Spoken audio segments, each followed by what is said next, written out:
Okay.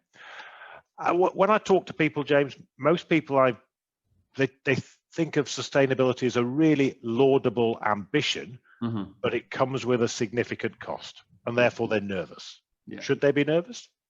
I think it's definitely not the case, but I think people are still skeptical. They feel that sustainability is this sort of tree-hugging, wishy-washy. What is it, and is it actually tangible? And it's actually incredibly tangible. If you think of the areas that sustainability covers, it's waste, it's energy, it's water, it's the supply chain. There are so many of these areas that actually, by doing something that's sustainable, you're actually reducing your cost. As a business, if you can improve your recycling percentage, that's straight to the bottom line. And so people are skeptical, but luckily we've got so many case studies now, and we have a product that we like to do for clients, which is called an annual ESG or sustainability impact report, and it's about 15 to 16 pages long, and it covers all of those aspects in a document in terms of what are the stats for energy procured, whether it's from renewable sources, recycling percentage, all of that. And then we cover last year, this year, what was done in the year, so all the initiatives, what's gonna get done next year. And that document, we try not to make it expensive. It's probably £5,000 to £6,000 per year to deliver that. But the savings are always in multiples of that. So we've just done one a month ago where it was for a 13-strong restaurant chain, £5,000 sustainability report, £144,000 worth of savings, which kick in next month. So that's annual savings every year, £144,000 for a £5,000 impact report. I mean, it's a no-brainer really from my side. Wow, not just from your side, from the client side, of course. Yeah, impressive. But that's just one example. Is that something that you've seen repeatedly? Yeah, I mean, that is it's a quantum, that is a big quantum, but it's often, and again, sustainability, we can quantify it in terms of hard savings that, we've seen that the recycling was 20% and a couple of quick wins do this and change that. But actually what we're not even quantifying is once a client has that impact report, which is positioning themselves as as one of the leaders in the field, almost all the clients we talk to now are saying, look, James, so we had one about 3 weeks ago. They were tendering for a very large project where the managing agent was a client. There were 77 questions in just the sustainability section. 77 questions. And they looked at that and said, James, we can't answer even 10% of these. But what we can now do is work with them to say, okay, this isn't difficult. It just needs a process and a system to capture what they're asking you for. And we'll work with them now over the next 2-3 months, and we'll start putting the process in place. But what I'm saying is, once you then have that document, you've saved, let's say, £50,000 in what could get delivered.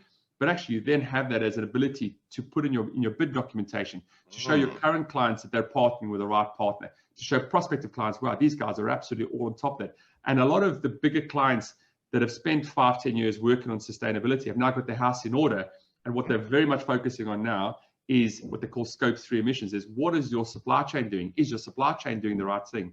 And so if you as a business have not, whether you believe in climate change and sustainability or not, if you haven't got this bit well under control, you will win a significantly less percentage of work than your competitors who are taking this seriously.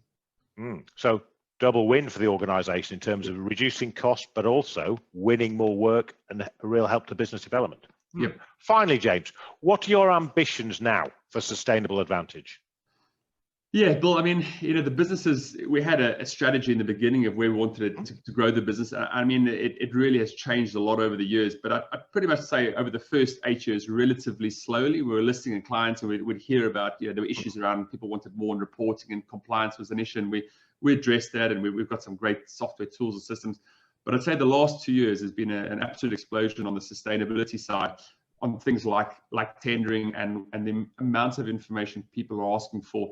Just, I think it was 2 weeks ago, the government now announced that around 20% of the scoring criteria for public sector contracts is going to be around what they call social value contribution. So if you're building tendering to build a £50 million school, as a separate calculation, you have to demonstrate the social value of that contract. So that's employing local staff, and there's about 150 measures, and you get an allocation of a weighting and a score in pound terms for each of those measures. And at the end of the day, there's a score, and you have to submit that score along with your 50 million cost to build the building. So you might build it for 50, but you are then going to contribute £4 or £5 million in value to the local economy. So if you aren't keeping score of those metrics, and you score 0, even if you were building that school for 25 million, you will not get allocated that contract because the government is so focused on this. And that's going to permeate down. If you're now going to want to work for the large blue chip clients, that's absolutely going to permeate down. So many of those new themes are coming through that we are now constantly having to develop new products to help our clients. And the whole private equity market, again, is a very distinct market, and they've got a framework called the UNPRI, which is Principles for Responsible Investing, and how they are having to invest their money wisely and how do they track that. So almost every 6 months, there's a new product which we're developing with our clients, and so I see that just as continuing. So probably the next 3-4 years, I think the sustainability side of our business, the pure sustainability side, will grow quicker than the core utilities business, which was a heritage. But yeah, it's a fantastic space to be in, and it's nice to add value. Right, and it's also great to hear that sustainability is getting up the priority list for all organisations. Yeah, exactly. It's a real positive. It's going to make a difference for all of us. Yep. James, thank you very much indeed. It's been fascinating to hear how much progress you've made at Sustainable Advantage in the last 12 months. Some great lessons for the people watching today. Thank you very much indeed for your time. If anybody wants to get in contact with you, how should they do it? LinkedIn is easy. Obviously, James Stander at Sustainable Advantage. Our website's got a link that you can contact me on. And yeah, we'd be delighted to have just an initial conversation. I promise I'll listen, and then see if we can help and become a valued partner of yours. James, thank you very much indeed for your time. It's been great talking to you today. Cheers. Bye-bye.